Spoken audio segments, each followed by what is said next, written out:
Hola, hola, mi nombre es Selene Lugo y los invito a un nuevo bloque de formación cívica y ética. El día de hoy vamos a tocar un tema muy importante para nuestras vidas como jóvenes y este es de lo que es la decisión, la congruencia, el pensamiento y las acciones que vamos a llevar a cabo en nuestra vida cotidiana. Acompáñame. La toma de decisiones es consecuencia de la libertad humana que tenemos todos y cada uno de nosotros. Cabe mencionar que los sujetos vamos a decidir muchas cosas todos los días en cada momento, desde cómo nos vamos a vestir hasta cómo es que vamos a actuar. Estas elecciones solo se le va a dar condiciones de libertad, pues si se obliga a alguien a escoger, no hay una verdadera elección y por lo tanto se pierde esta libertad de poder elegir lo que tú quieres. Una persona puede decidir no optar por ninguna alternativa, como por ejemplo, si a lo mejor la invitan a cenar, pero no quiere ella o él, pues no lo va a realizar y ahí está tomando y ejerciendo su papel de decisión, libertad y congruencia, ¿vale? Es importante que las decisiones no sean abstractas.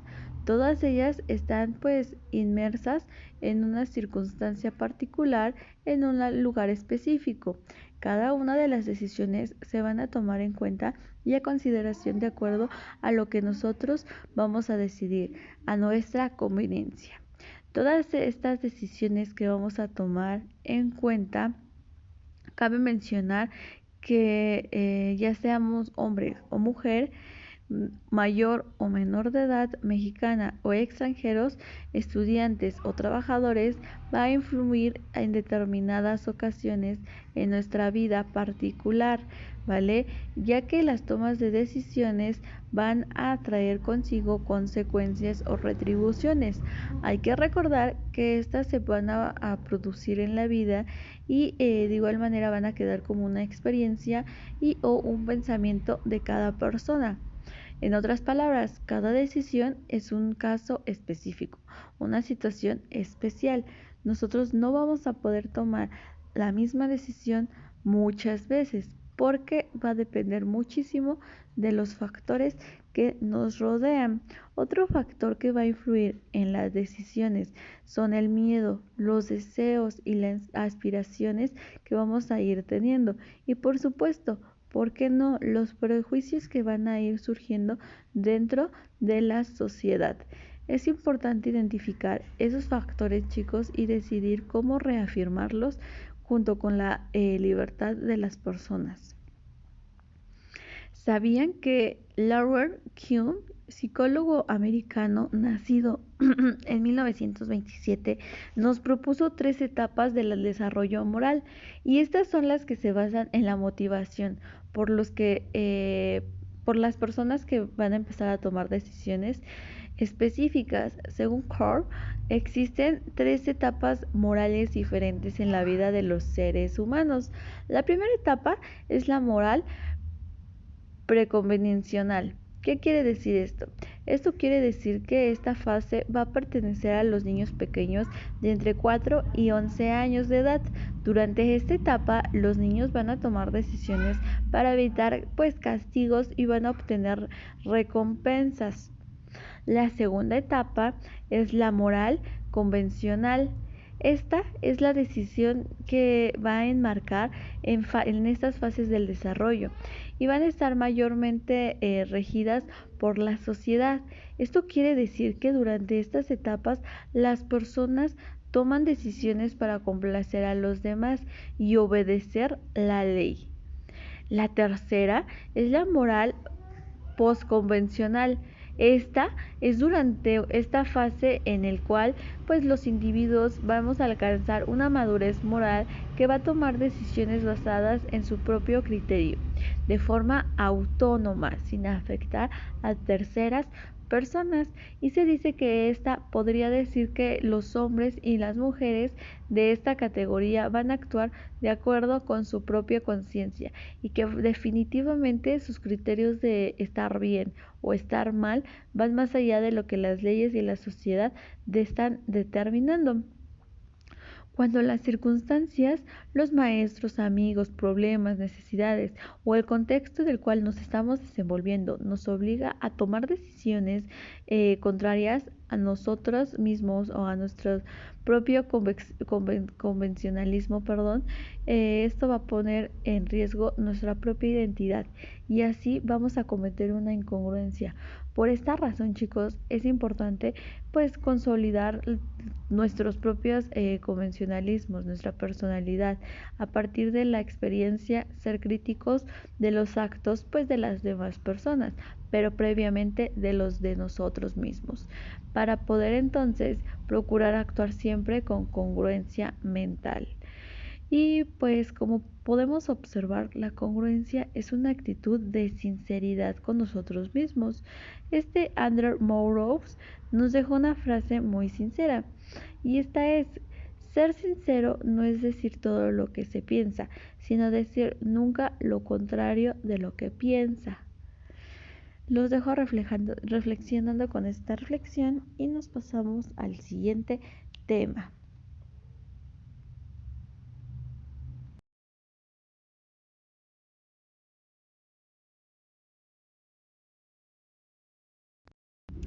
Ahora bien, como ya hemos visto previamente, actuar acorde a los propios principios y convicciones es de congruencia. La congruencia es una virtud y esta nos va a implicar pues coherencia, lógica entre los principios de una acción y las acciones mismas. Ser congruentes, chicos, nos va a significar actuar en consecuencia con nuestro pensamiento, con nuestros principios y con nuestra palabra.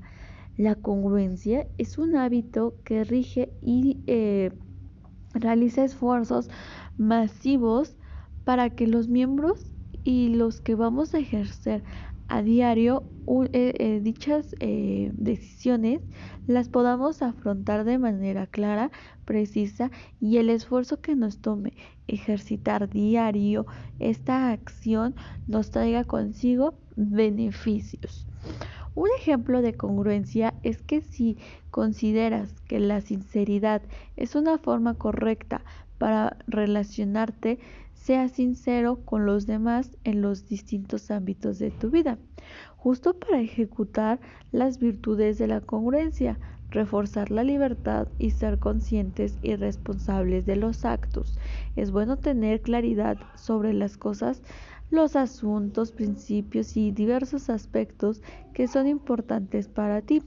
Estos asuntos a los que les damos importancia se les van a llamar valores. Los valores son los aspectos de nuestras vidas que van a guiar cuando tomamos decisiones o aquellos a los que lo más importante les das cuando observas actitudes o comportamientos de otras personas. Es importante, chicos, que nuestros actos sean considerados y sean conscientes con nuestros pensamientos y que los considerados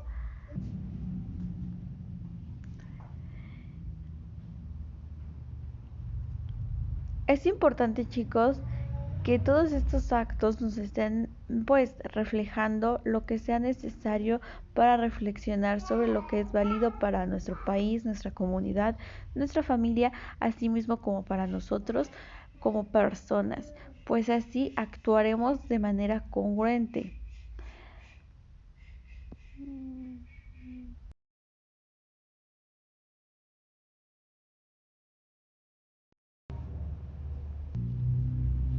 Ahora bien, otro tema que va de la mano es el siguiente: la autonomía y la heteronomía. Lo hemos escuchado constantemente a lo largo de nuestras vidas, mas sin en cambio no le habíamos tomado importancia, pues es momento de desglosar el tema. Comencemos. Una dimensión que es importante estudiar es el origen de las decisiones morales. Al elegir entre dos opciones, se puede analizar de dónde provienen las decisiones. En otras palabras, si la decisión se basa en una moral autónoma o heterónoma, el concepto de autonomía moral se va a referir a la voluntad de hacer algún acto que provenga del uso de la razón Una vez más es el filósofo Immanuel Kant quien nos da la luz al respecto. Él nos explica que cuando la propia razón determina la manera en la que se va a tener que actuar, se dice que la voluntad es autónoma. Por el contrario, si las normas que rigen una persona provienen de otro lugar que no es la razón, se dice que la voluntad es heterónoma. De acuerdo a Kant, la voluntad se va a determinar únicamente y exclusivamente por dos principios: la razón o la inclinación. Por inclinación vamos a hacer referencia a los deseos sensoriales o, como él los llamaba, los apetitos sensibles.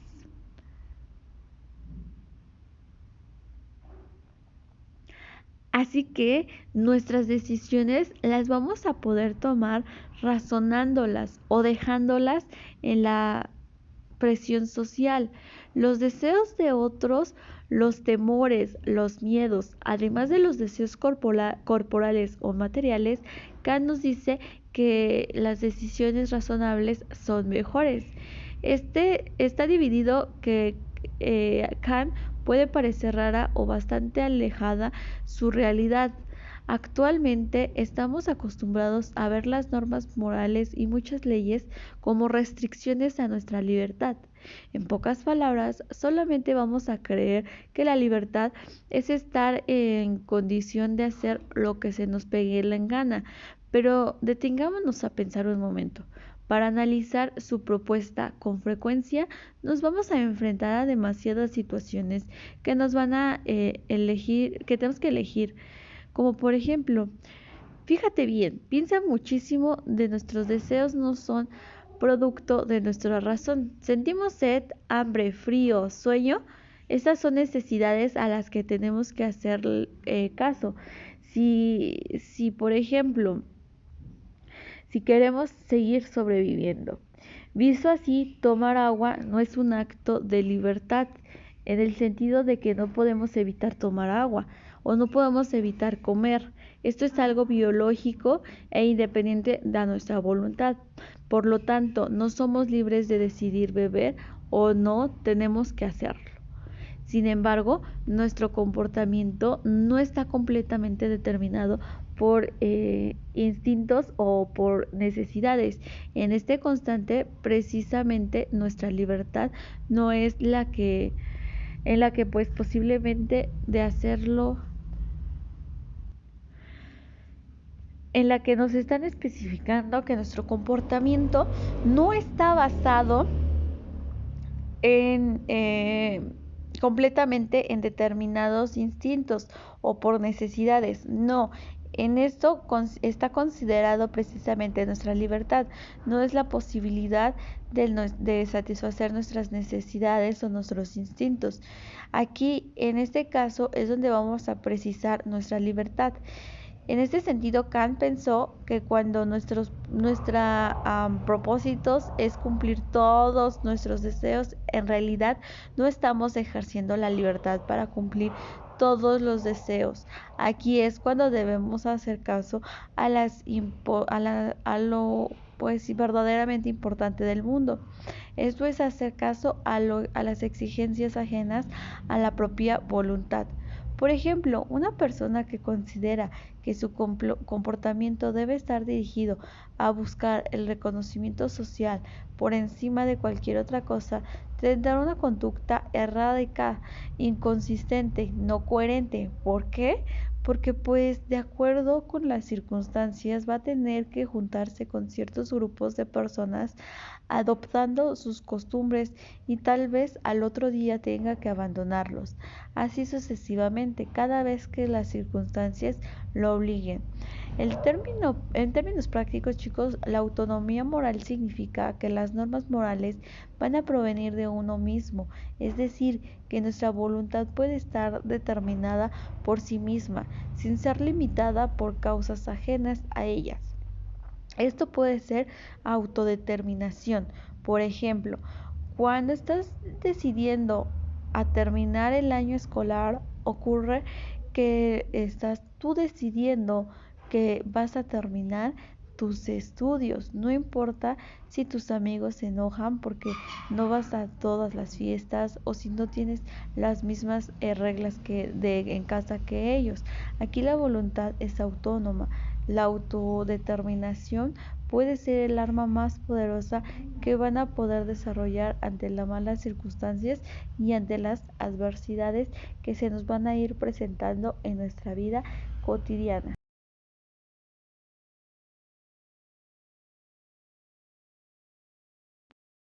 Ok, y pues ahora vamos a ver lo que es la heteronomía. La heteronomía se refiere a la dependencia y sumisión de un individuo cuya conducta se encuentra pues bajo un control de una tercera persona o un agente externo. En consecuencia podemos observar que la heteronomía es todo lo contrario a la autonomía. La palabra heteronomía deriva del griego heteros, que significa otro, y nomos, que significa o expresa ley. Este término se emplea en el área de la filosofía ética y este es con el fin de diferenciar a aquellas personas que desarrollan sus vidas bajo un conjunto de reglas que les han sido impuestas y que deben de cumplir en muchos casos en contra de su voluntad, pero con el fin de ser aceptado o integrar dentro de un grupo social, se le atribuye este término al filósofo Immanuel Kant, quien él nos dice que se dedicó a investigar la voluntad de las personas y los segmentos de dos ramas, la razón, que es la autonomía, y la inclinación, que es la heteronomía. De esta manera, Kant procuró entender el comportamiento de los individuos que siguen las normas, leyes y costumbres, y estas han sido caracterizadas y han regido a las diversas sociedades, a las pertenencias que según él son los individuos que pierden su libertad e independencia, porque su comportamiento pues no va a ser de su propia razón, sino va a ser de una voluntad externa que va a encontrar en el camino. La heteronomía y la autonomía, chicos, por lo general las palabras adoptan pues una postura sumisa para poder seguir cumpliendo en la medida de lo posible los modelos de vida estandarizados. Sin embargo, cabe mencionar que estos van a ir rompiendo estas reglas para expresar una voluntad. No es tan fácil como podemos dar a entender lo que es hacer o hablar de autonomía. Por lo tanto, pues cuando nosotros hacemos referencia a la heteronomía, nos estamos refiriendo y estamos señalando una acción que es llevar a cabo, no poder llevar a cabo tu propia voluntad, sino por medio de una influencia externa. Esto ocurre cuando una persona toma una decisión que le corresponde pues solamente a nosotros mismos, en consecuencia son decisiones intervenidas por otros. Ejemplo, a lo mejor ir a una fiesta, que tú quieres ir a la fiesta, pero tu amiga no, y pues tu amiga te convence a no ir a la fiesta. Ahí estás poniendo en una zona de conflicto, de confort, lo que es tu autonomía y tu heteronomía.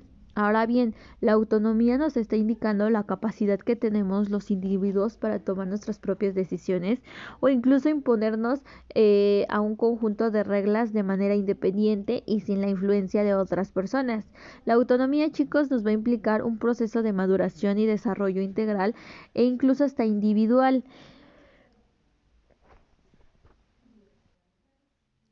Ahora bien, existen diferentes ejemplos de heteronomía, pues esta se trata de algo que vamos a ir experimentando desde muy temprana edad. Un ejemplo muy claro que les puedo poner es cuando los niños están jugando y divirtiéndose en su independencia y libre imaginación, hasta que de un momento a otro el representante le da una orden o lo regaña porque debe cumplir con alguna normatividad, como es no hacer ruido ni desorden o ensuciarse.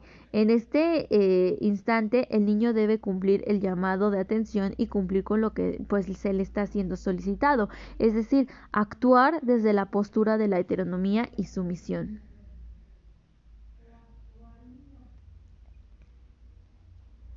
En este instante el niño pues debe de cumplir su mandato de heteronomía, debe de ser una persona que debe de cumplir con lo mandato por su adulto, su representante legalmente. Y aquí es donde podemos ver con frecuencia o entender un poco mejor lo que es autonomía y heteronomía desde otra perspectiva u otro punto.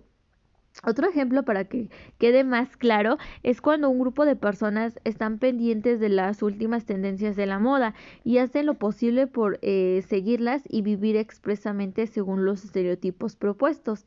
También caben dentro de los ejemplos de la heteronomía aquellos casos en los cuales las personas llevan un estilo de vida que no es precisamente el que pues más les agraden a las personas, pero lo hacen con el fin de conseguir el reconocimiento social y seguir los modelos impuestos que la sociedad o los códigos éticos te están promoviendo entre sí o te están sugiriendo que debes de seguir para poder encajar en un grupo social.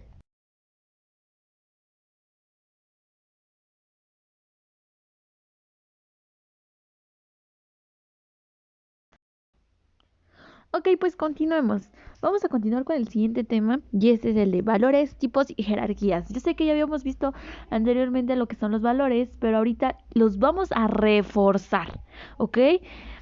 En secciones anteriores, chicos, hablamos más de los valores, de las decisiones, de la congruencia, de los pensamientos, de la acción y por supuesto también hablamos sobre el término general es la definición de valores. Más sin en cambio, ahorita vamos a resaltar que para ejercer la virtud de la congruencia se necesita claridad sobre las cosas, asuntos, principios, aspectos. Estos son los que van a ser muy importantes para nosotros. Esas cosas a las que les conceden importancia se les llama valores. Los valores, chicos, son las actividades que van a reconocernos a nosotros mismos ante otras personas. Esta es a partir de la importancia que es considerada al momento de tomar decisiones. La familia, las tradiciones, la honestidad, los bienes materiales y la actividad de disfrutar son asuntos de importancia para nosotros.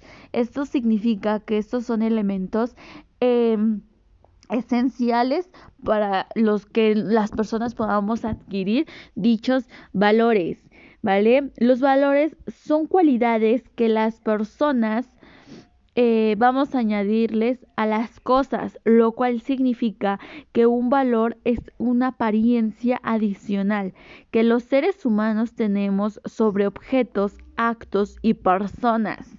Además de que pues los atributos van a ser atributos propios de nosotros como personas, de un objeto o acto que nosotros vamos a ir relacionando o vamos a ir teniendo congruencia con nuestros actos. Esto puede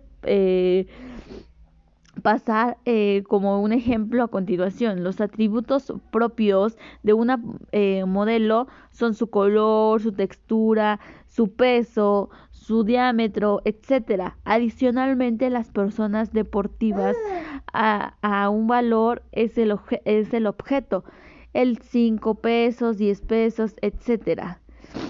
Las cualidades de una flor son su aroma, su color, su frescura, por mencionar algunas. Además de estas propiedades, es posible sumar un valor agradable. Por ejemplo, una flor es el campo, no tiene el mismo valor que, que la flor que te obsequia tu mamá el Día de las Madres, ¿o sí? Una historia contada por un maestro en clases tiene ciertas características, personajes, situaciones, moraleja, etcétera. Sin embargo, la misma historia narrada por un familiar, un abuelo, un hermano, va a adquirir mayor valor distinto, un valor distinto al que los profesores te están inculcando. Existen diferentes clases de valores, los que hay universales y los relativos, objetivos y subjetivos.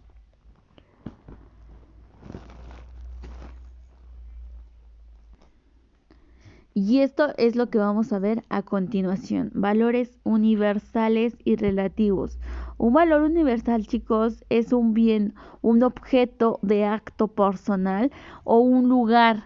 Este es el que nos va a poner la importancia para todos. La vida es un ejemplo de un valor universal. Todos los pueblos culturales, naciones y familias valoran la vida. Otro ejemplo son la propia familia, la salud ahorita, la paz, entre otros. En diversos espacios se habla constantemente de la crisis de valores y de lo que esto determina una sociedad por falta de estos. Este tema se va a comenzar a abordar suponiendo que todos vamos a tener como base los mismos valores o al menos compartamos las mismas categorías de los valores. Tratar el tema de valores universales implica una determinación sobre el juicio de una conducta y esta conducta es el obstáculo bueno deseable en sí mismo y que sostiene porque son orientables y estos nos están moldeando la razón para garantizar algún valor ético supremo, que es el respeto a la dignidad humana. Las acciones éticas, cabe mencionar, chicos, que van a ser contrarias al respeto de este bien considerado antivalor, que es un antivalor en una sociedad, lo contrario a los valores. Lo contrario del respeto es faltar el respeto al profesor. Lo contrario de honestidad es deslealtad. Entonces ahí ya vamos a ir conociendo lo que son los antivalores y cómo es que van a llevar un reflejo sólido a nuestra sociedad, ya que hoy en día en los jóvenes desgraciadamente se está considerando esta moda por seguir los antivalores en lugar de considerar los valores y pues llevarlos a la práctica como tal.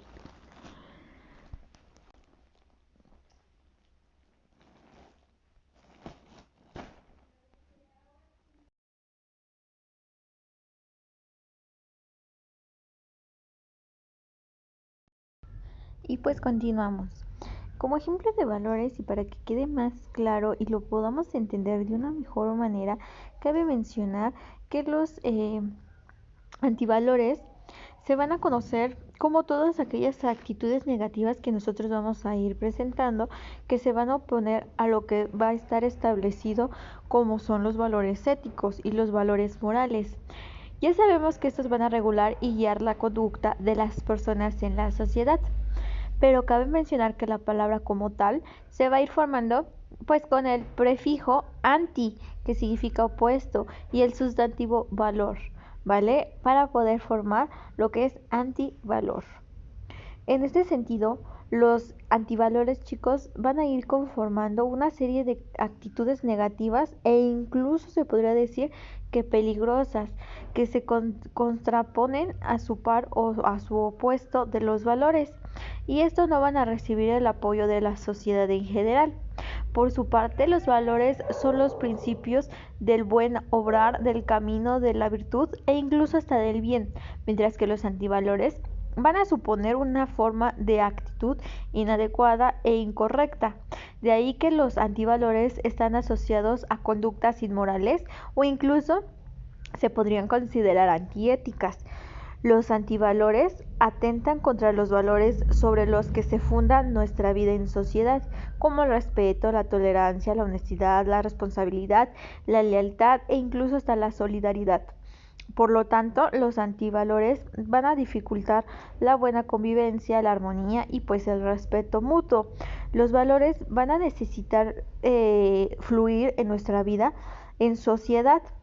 Asimismo, tanto las religiones como los diferentes sistemas de pensamientos ideológicos o fisiológicos vamos a observar que se van a regir de acuerdo a los sistemas de valor a fin de evitar la práctica de los antivalores como la deshonestidad, la injusticia, la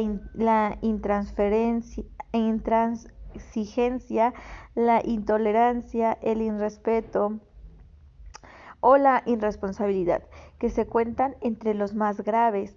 Cuando los antivalores, chicos, rigen la conducta de una persona, por lo general nos encontramos con una serie de individuos negativos, fríos e incluso insensibles, a quien no le importan los demás y mucho menos las consecuencias que sus actos tienen sobre otros. De ahí que los antivalores afectan la vida de las personas en los aspectos personales, familiares, escolares o incluso incluso laborales. Los antivalores deshumanizan y desgarran a la persona que los profesa, tanto así que pueden recibir una sanción social e incluso en los casos más extremos un castigo por parte del Estado, de las autoridades. A continuación les voy a dar un ejemplo de antivalores para que los entendamos de una mejor manera. Como bien ya sabemos, el irrespeto nos va a hacer referencia a lo que es la falta de respeto que un individuo pues va a presentar sobre otro en su entorno, y este es considerado como un antivalor que está acompañado de una actitud negativa y que obviamente va a afectar a los demás por estar en contacto con la práctica de la moral y de la ética. El irrespeto es lo opuesto al respeto. La deshonestidad, chicos, hace referencia a la falta de honestidad e integridad bajo la que pues muchas personas actúan. Cabe mencionar que cuando se trata sobre las cosas que le pertenecen a otro individuo, las personas deshonestas tienen por costumbre mentir y engañar a los demás con el propósito de lograr un beneficio. De ahí que a las personas deshonestas se les considera como mentirosos, poco confiables y desleales. Estos dos ejemplos de antivalores son algunos, pero hay muchísimos más, como lo es la injusticia, la intolerancia, el egoísmo, la arrogancia, el odio y la envidia, ¿vale? Todos estos son ejemplos de antivalores y si nos ponemos a considerarlos, incluso están en toda nuestra sociedad y los vemos reflejado en nuestro día a día. Y es por eso que los valores son las cualidades que nos impulsan a actuar de una u otra forma, a determinar pues de manera crítica e incluso hasta objetiva que consideramos correcto o incorrecto, incluso a estimar como positiva o negativa una actitud que nosotros tengamos en una situación, hacia con un individuo o incluso hasta con un objeto. Por ello, chicos, los valores van a formar parte de nuestros principios como individuos, nos van a caracterizar y de igual manera nos van a hacer razonar con las personas de nuestro alrededor, con quien pues vamos a compartir muchas similitudes. Como bien sabemos, cada persona va a tener establecida una escala de valores en la que va a determinar cuáles son los positivos, los negativos y cuál es su postura y conductas que deben de tomar según sus principios o situaciones en las cuales se van a ir encontrando a fin de llegar a una vida más armoniosa con quienes la rodean. Sin embargo, aunque existe una gran cantidad de valores compartidos, cada persona le van a atribuir un orden de importancia diferente. Por ejemplo, en un grupo de amigos todos van a valorar el sentido de la amistad, pero para algunos será más importante el respeto, para otros la lealtad y para otros la confianza e incluso hasta la honestidad.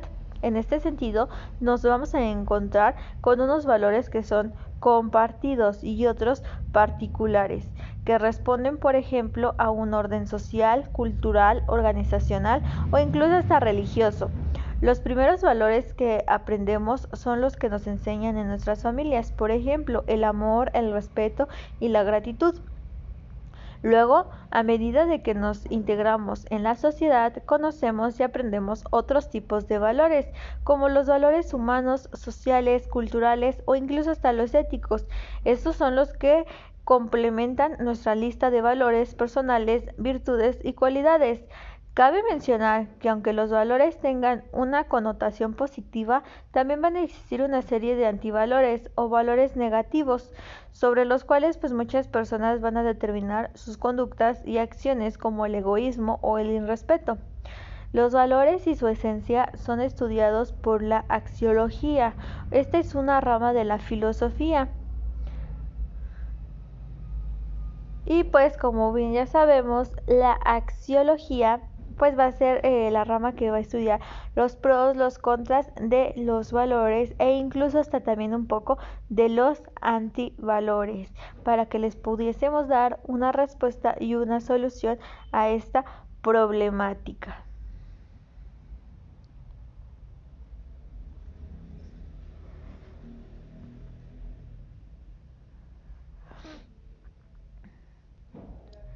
Ahora bien, existen diferentes tipos de valores. A continuación vamos a ver los valores éticos, universales, sociales e humanos. ¿Qué son los valores éticos, chicos? Los valores éticos son considerados como las guías de comportamiento que van a regular la conducta de un individuo. En primer lugar, la ética es la rama de la filosofía que nos va a estudiar lo que es moral y realizar un análisis del sistema moral para ser aplicado a nivel individual e incluso hasta social. Entre los valores éticos más relevantes vamos a observar que se van a encontrar lo que es la justicia, la libertad, el respeto, la responsabilidad, integridad, lealtad, por mencionar algunos. Los valores éticos se van a adquirir durante el desarrollo que nosotros vamos a ir teniendo a lo largo de nuestra vida. Estos se van a ir forjando con las experiencias en torno familiares, sociales, escolares e inclusive a través de los medios de comunicación. Cabe mencionar que los valores éticos nos van a demostrar a cada uno de nosotros nuestra personalidad y una imagen positiva o negativa como consecuencia de su conducta. Asimismo, se pueden apreciar las convicciones, los sentimientos y los intereses que las personas poseen. Por ejemplo, el individuo que lucha por la justicia y la libertad, los valores considerados como positivos son el reflejo de una persona justa, pero de lo contrario se observa un ser humano algo apático, antedichosos de valores, chicos, y que da cierto apoyo a la injusticia, pues estamos observando una persona con antivalores. Por lo tanto, los valores éticos, chicos, podríamos definirlos que nos van a permitir regular lo que es la conducta del individuo para lograr un bienestar colectivo y una convivencia armónica y pacífica dentro de una sociedad. Etimológicamente hablando, la palabra ética es de origen griego, que significa ethos, y esto es un hábito o una costumbre, y el sufijo es ico, que expresa relativo o relativamente, ¿vale? Entre los valores éticos vamos a encontrar que se van a dividir en relativos, ya que los valores éticos poseen una virtud del punto de vista que posee cada individuo. Por ejemplo, para una persona es sinónimo de responsabilidad llegar puntual a su lugar de trabajo.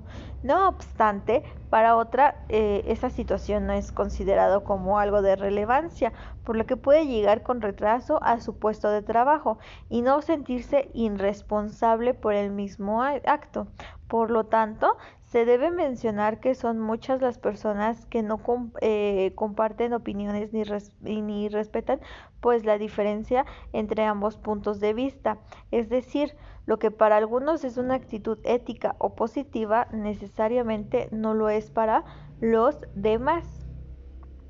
Los valores éticos también son considerados como absolutos, ya que también pueden ser virtudes de lo que es considerado como un hábito o una costumbre, practicando por toda la sociedad. No son subjetivos y su sentido de permanencia es invariable. Más allá de las experiencias nos van a permitir conocer más allá, es decir, en términos generales y más allá de las diferencias culturales que existen en nuestro país, existen entre las personas. Todos somos capaces de reconocer que en la sociedad la solidaridad o el respeto están como identificados como actos considerados como buenos o malos.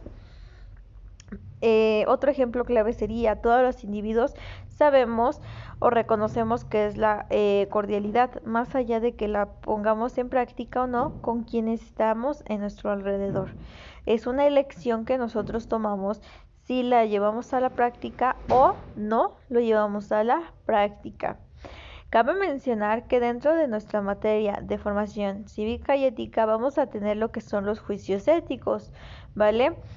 Los juicios éticos para los seres humanos que vivimos en constante juicio ético, lo que se refiere a un razonamiento o incluso una determinación de acción, conducta o actitud, es más acercada en un momento determinado en función a las normas y valores impuestos por la sociedad. Cuando los individuos se van a encontrar frente al juicio ético, chicos, es importante que comprendamos el problema ético. Buscar la mejor solución que no perjudique a otro individuo y reflexionar por qué fue la mejor solución ante esa situación. Los valores éticos y morales se podría decir que también van a incluir los valores que van a emanar de lo que nos está permitido y lo que no está permitido realizar, lo que es justo e incluso hasta lo que es injusto de una situación o circunstancia determinada. El juicio moral es un acto mental que nos va a permitir pues a todos los individuos determinar acciones, actitudes y estas acciones o actitudes deben de ser dirigidas con respeto a los que no creen correcta o creen incorrecta la acción que estamos ejecutando en el momento. Los valores éticos o humanos, chicos, se podría decir que son propiedades las cuales pues nosotros vamos a ir obteniendo a lo largo del tiempo. Asimismo, estos valores son universales y dinámicos. Se comparten en todas las culturas y determinan las pautas y las normas en una conducta coherente. Por ello, se relacionan con los valores éticos. Como bien sabemos, cada persona tiene establecida una escala de valores en la que nos van a ir determinando cuáles son la postura y las conductas que debemos tomar según pues los principios o situaciones en las que nos encontremos, a fin de llevar una vida más armoniosa con quienes nos rodean. Sin embargo, cabe mencionar que aunque existe un gran número de valores compartidos, cada persona le va a ir atribuyendo un orden de importancia muy diferente. Por ejemplo, en un grupo de amigos todos los valores, el sentido de amistad, pero para algunos será más importante el respeto o la lealtad. En este sentido, vamos a encontrar que los valores pueden ser compartidos y otros van a ser particulares. Estos valores que van a ser compartidos o particulares, como ya habíamos mencionado anteriormente, van a hacer la diferencia y van a ser lo que nos va a caracterizar como seres humanos, ya que cada uno de estos van a emanar y nos va a traer consigo pues una característica peculiar que todos vamos a ir teniendo en una sociedad.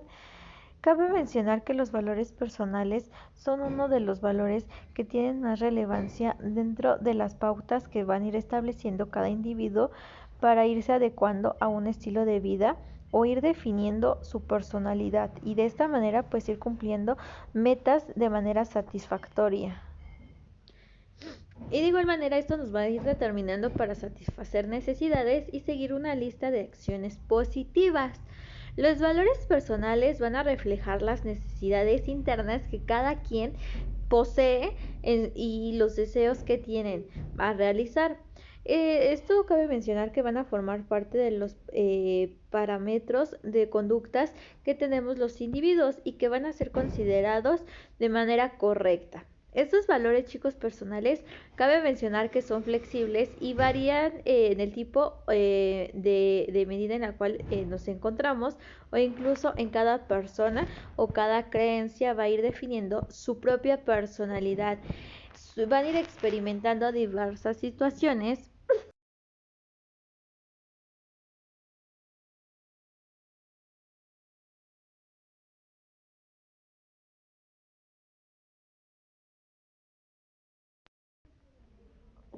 Cabe mencionar que estos valores personales son flexibles y van a variar en el tipo de medida en las cuales nosotros vamos a ir creciendo.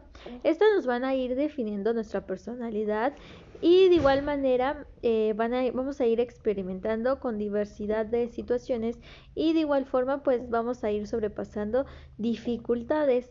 También de la educación impartida por los padres, representantes de las escuelas o incluso hasta la religión va a ir dependiendo en gran medida para determinar cuáles serán los valores más importantes en cada individuo. Tampoco se puede dejar a un lado las experiencias tanto como positivas como negativas, estas ya que nos van a ir marcando y pueden ir siendo un parteaguas y van a influir en ciertas conductas y posturas que vamos a ir teniendo a lo largo de nuestra nuestra vida. De ahí la importancia de la ética y la moral, tanto como principio de vida como de valores personales. Hacer el bien genera mayores satisfacciones a los individuos. Sin embargo, en ocasiones las personas harán cosas incorrectas e inclusive violentas con el fin de lograr un objetivo. Entre los ejemplos de valores personales que generan consecuencias negativas están los actos violentos para imponer la autoridad y entre otros. Estos valores, lejos de de ser pues dentro del principio de la ética, han pues sido una brecha para dividir a la sociedad, a la colectividad.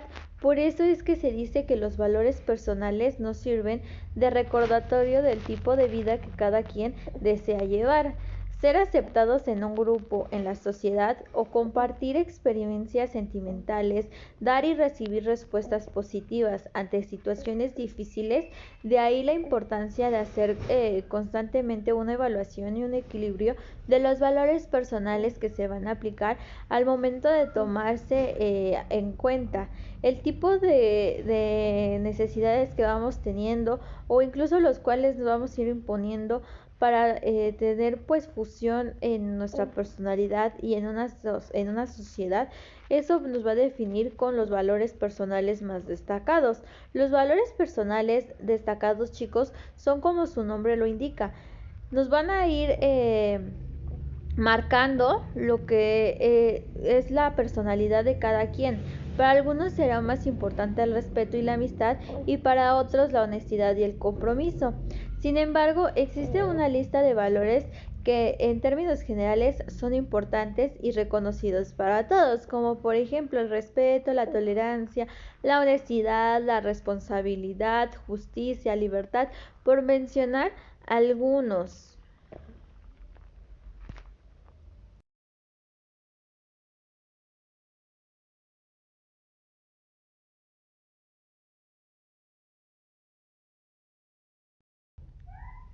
Ahora bien, vamos a ver características de los valores. Los valores van a poseer una característica ideal.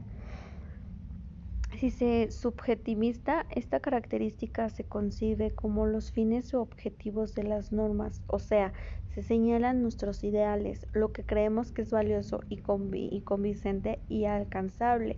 El carácter ideal nos va a permanecer en el ámbito del deber ser, de lo que preferimos y de lo que no en el acto de hacer algo.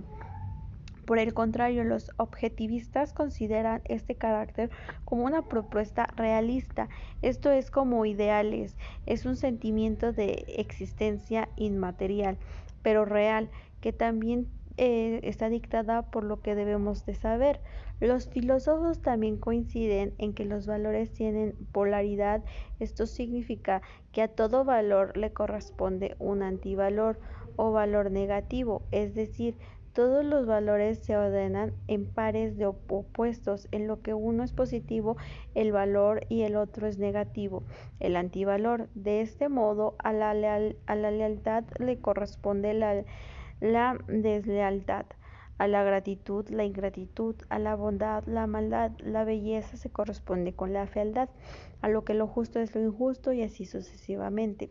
Finalmente, la tercera característica es la jerarquización, es decir, que los valores se pueden enlistar de acuerdo con el orden de importancia, lo que supone que hay valores inferiores a otros de menor importancia.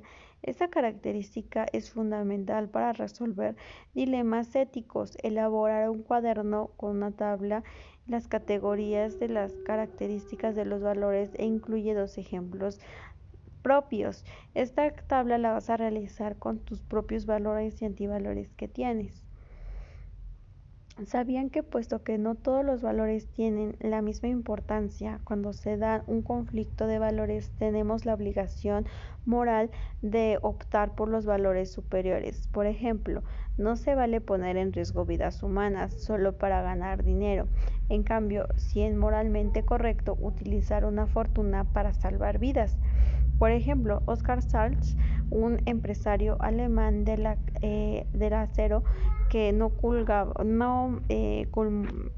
comulgaba con el nazismo que su gobierno pues practicaba durante la Segunda Guerra Mundial. Ayudó a salvar cerca de 1.100 personas judías de Polonia. La disciplina que tomó como objetivo de estudio a los valores y se encarga de discutir su orden jerárquico es la axiología. La palabra axiología proviene del vocabulario griego, que significa axios, lo que es digno de un estudio, lo que es valioso, y del vocablo gos, que significa tratado de estudio. Esto los filósofos más populares de la rama nombraban como axiología. Fue el alemán Max Schur quien se preguntó en primera instancia cuándo debía ser criticada para determinar la jerarquización de acuerdo con Sanabria en el 2005. Schur propuso 5 criterios que a su juicio eran trascendentarios para toda época y cultura. El primero es la durabilidad, divisibilidad, fundamentación, satisfacción y absolutización. Las virtudes, por otro lado, se consideran como el estudio de la ética abordada en diferentes temas como son los juicios morales, el problema ética de la decisión, así como la congruencia entre pensamientos y acciones. Todos estos temas explican diferentes aspectos sobre el actuar humano, la libertad y la responsabilidad. Al ser libres para actuar y decidir, los seres humanos diseñan su propia personalidad. En gran medida, tus acciones van a decidir y van a definirte como persona, así como tus palabras van a revelar mucho sobre ti mismo. Tus actos y decisiones hablarán a los demás sobre quién eres. Una buena acción dice mucho acerca de las personas que la realizan. Un error de juicio o un acto de duda moralidad que contradice las voces de los valores principales y normativos son los demás aspectos importantes sobre la personalidad del sujeto que lo realiza. Así es más probable que una persona buena realice actos buenos, reflexiones sobre los mismos y a su mano considere responsable sobre sus actos y hechos realizados con anterioridad. Alguien que se considera bueno y no asume las consecuencias de sus actos ni realiza buenas acciones difícilmente podrá convertirse y convencer a los demás de su bondad. Un acto que se repite a lo largo del tiempo se convierte en un hábito. Los hábitos pueden ser positivos o negativos. Esto es bueno o malo. Ejemplo de buenos hábitos son los buenos modales: saludar a las personas, hablar con respeto a los demás, escuchar atentamente cuando nos hablan, entre otros. Conductas establecidas como un pobre higiene personal, al mal uso de la lengua, del lenguaje, hábitos alimenticios desordenados son ejemplos de malos hábitos.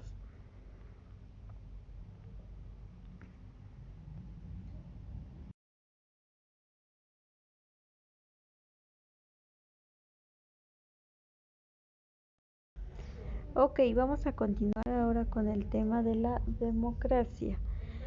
El primer paso hacia la construcción de la democracia, chicos, se dio hace más de unos 2000 años. Esto pasó en la antigua Grecia, específicamente en la ciudad de Atenas. Los atenienses, chicos, lucharon por años contra la nobleza que tenía el poder y finalmente pudieron establecer un gobierno popular que otorgaba poder de voto a todos los varones mayores de 20 años del estado ateniense.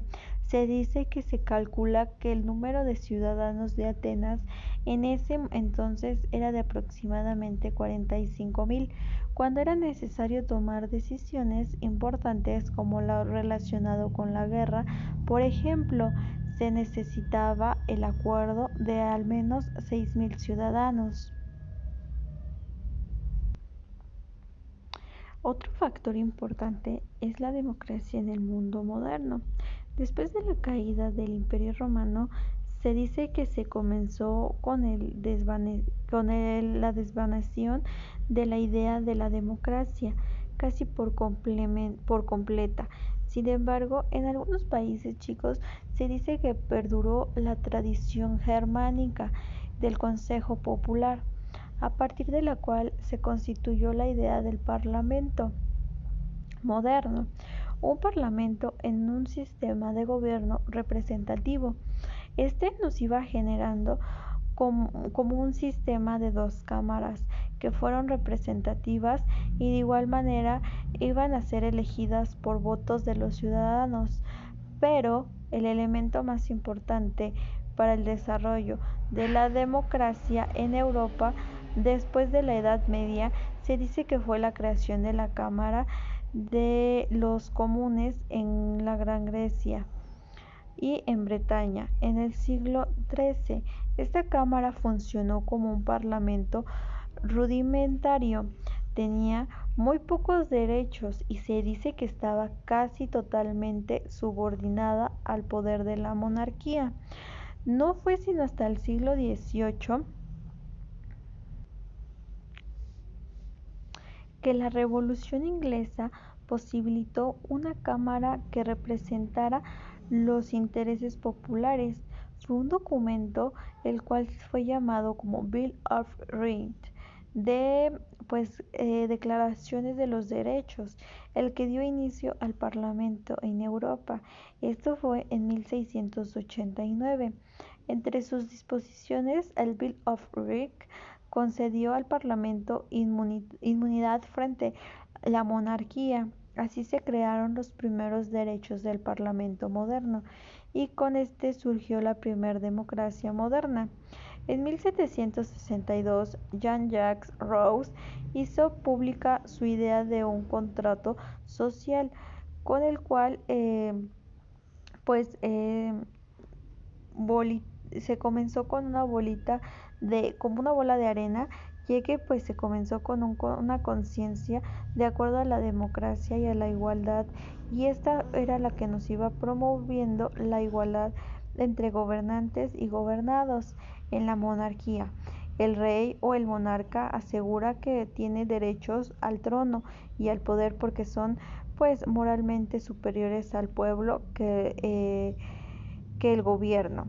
La democracia en nuestros días es entendida como la igualdad de los ciudadanos en derechos y obligaciones, es decir, que la democracia contemporánea va a ser considerada a todos los ciudadanos como iguales ante la ley y merecedores de los mismos derechos.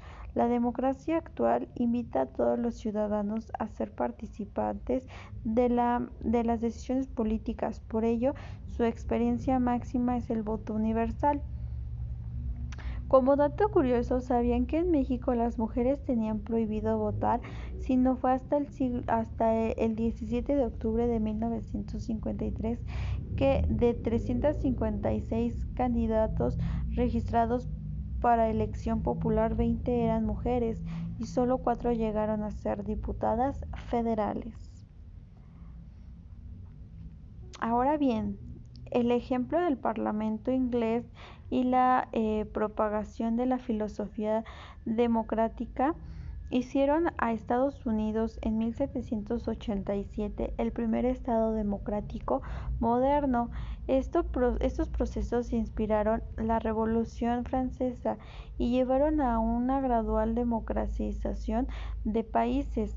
La transición de formar gobiernos aristocráticos y monarquías en Europa comenzó el derecho al voto.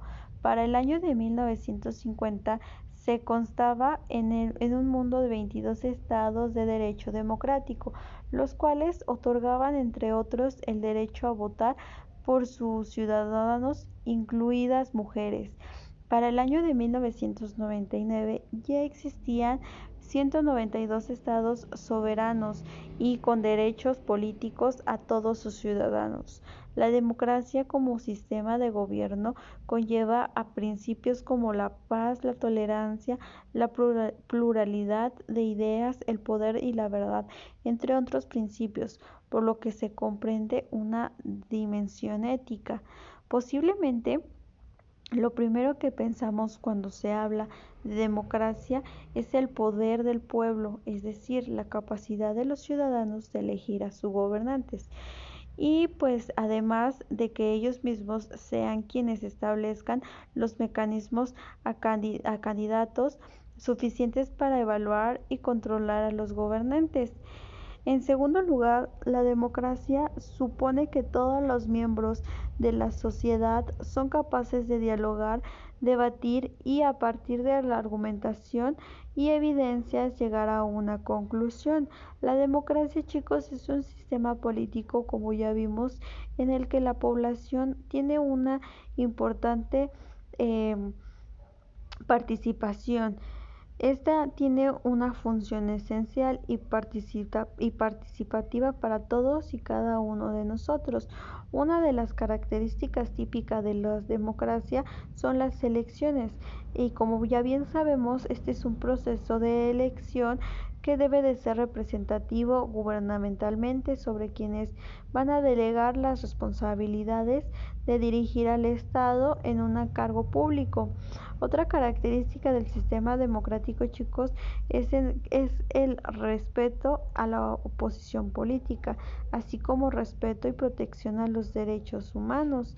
La gran mayoría de los países democráticos son también repúblicas constitucionales. Son repúblicas porque todos los asuntos del Estado concierne al pueblo, es decir, pues son asuntos públicos, no privados.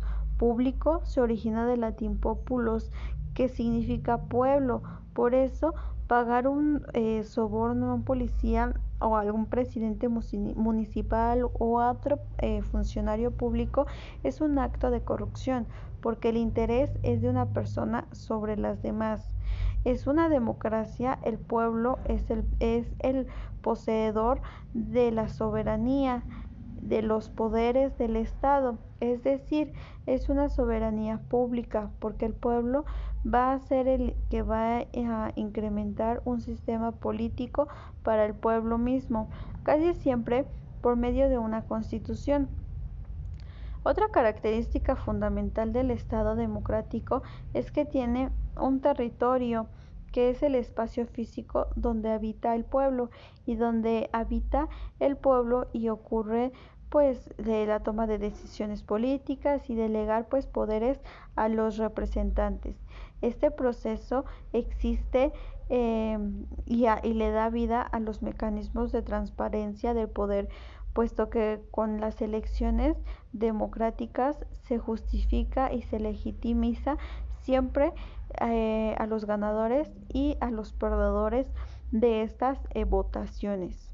Cabe mencionar que un estado donde existen elecciones, pero en el que solo sirven para confirmar al gobierno o régimen ya existente, no es democrático y puede denegarse a una dictadura. Las elecciones, chicos, son complementarias, inútiles si una autoridad externa puede tener pues influencia sobre el resultado del proceso electoral. Podemos concluir que una democracia es un sistema de gobierno en donde la población elige a sus representantes gubernamentales mediante elecciones y obviamente todos los asuntos gubernamentales, estatales y municipales, públicos o privados, es decir, nos van a coincidir al pueblo. La democracia y el Estado de Derecho, chicos, aunque no es una característica esencial de la democracia, la mayoría de los estados democráticos tienen que contemplar, pues especialmente el mundo occidental, son pues también estados de derecho. Esto quiere decir que sus ciudadanos cuentan con varias garantías específicas. Por ejemplo, en Estado de Derecho los individuos tienen garantías de sus derechos fundamentales, especialmente con respecto al Estado o otros individuos y a otros grupos sociales como las agrupaciones religiosas. También en un Estado de Derecho es normal encontrar la división de poderes de la que ya hemos hablado anteriormente.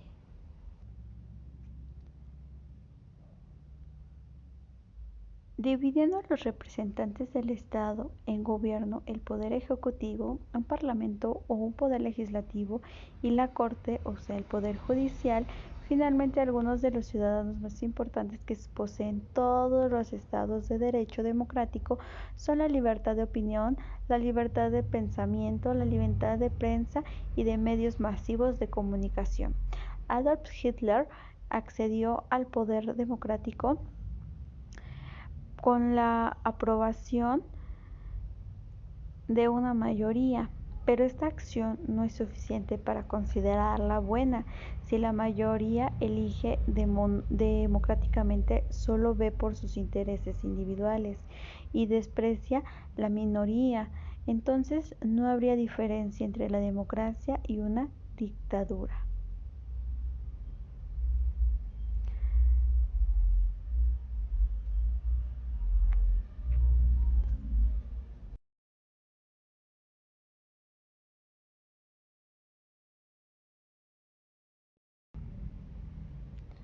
Ahora bien, los antiguos griegos pensaban que la madre de todas las virtudes, la más importante guía de todas ellas, era la prudencia.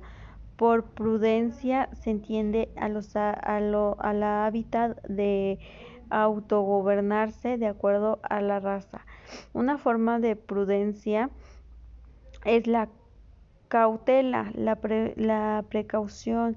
En realidad, la virtud y la prudencia consisten en el hábito de distinguir el bien del mal y actuar en consecuencia.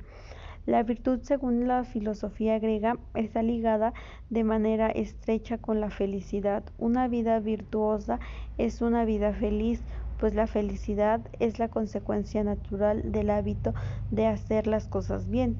Una persona puede tener una alta estima por las virtudes, es decir, considerar que hacer las cosas bien es muy poco importante. Así las virtudes es un valor que tan importante es para ti hacer las cosas de manera posible. Un valor más que debes considerar en tu lista es el de felicidad misma. ¿Qué tan importante tiene el ser feliz para ti? Ahora bien, vámonos con el siguiente tema: libertad, igualdad, prudencia y justicia. Para la sociedad actual, a nivel local, nacional y global, existen diferentes valores que ameritan especial atención. Hablamos de la libertad, de la igualdad y de la prudencia, y de igual forma de la justicia. Además de ser valores, también son virtudes, y estas pueden ser requeridas de la práctica y de la participación y de las acciones particulares. En otras palabras, la libertad, la igualdad y la prudencia no son acciones particulares, sino hábitos a los que las personas son acostumbradas a tener en base a la repetición de buenas acciones. Las virtudes mencionadas anteriormente evidentemente están relacionadas con la experiencia moral de las personas y con la felicidad a nivel personal y colectivo. Un pueblo que contribuye a que sus pobladores ejerciten estas 4 virtudes promueven en consecuencia la felicidad de la gente. La prudencia nos va a ayudar a reflexionar sobre los efectos que pueden producir nuestras palabras y nuestras acciones. Ser prudente significa tener cautela y ser cuidadoso. Sin embargo, esto significa de prudencia es también tener y comenzar a generar lo que son las virtudes. La prudencia, chicos, tiene que ver con el hábito de procurar la excelencia moral, con la disposición de realizar actos buenos y de procurar siempre lo mejor, de tal forma que la prudencia puede ser el comienzo en el camino hacia las demás virtudes. El ejercicio de la prudencia conduce a la búsqueda de la igualdad y la justicia. Ser prudente no solo significa preferir siempre hacer el bien, sino procurar hacerlo mejor. La igualdad es el reconocimiento de la dignidad humana, de la conciencia del hombre y de las mujeres, que une a todos, sin importar la edad, el género, la nacionalidad o las creencias.